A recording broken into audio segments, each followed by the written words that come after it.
Okay, so we're going to be making chicken and cheese quesadillas for Parker. And they're going to be little mini ones. I'm going to chop down into bite-sized pieces. First thing I'm going to do is chop up the chicken. You want to wash your chicken first. So now we're going to saute this in a skillet with a little bit of olive oil. I'm going to be seasoning it with Tony's Saturated Creole seasoning, which is not spicy at all. Since this is for Parker, that's all I'm using.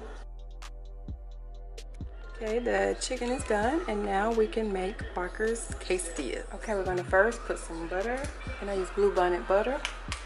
I'm going to rub that on the bottom.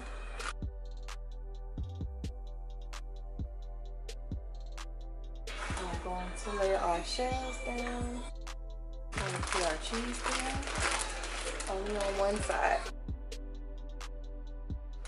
Spoon our chicken on. I'm going to add a little more cheese to the top. So I'm going to fold it.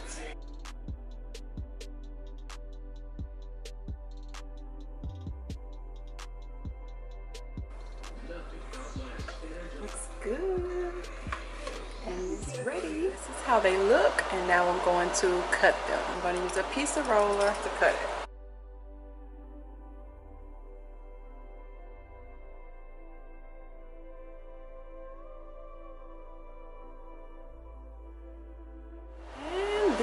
Will be Parker's quesadilla bites. Thank you all so much for watching. Give this a try. Let me know how you like it. See you guys in my next video. Bye bye.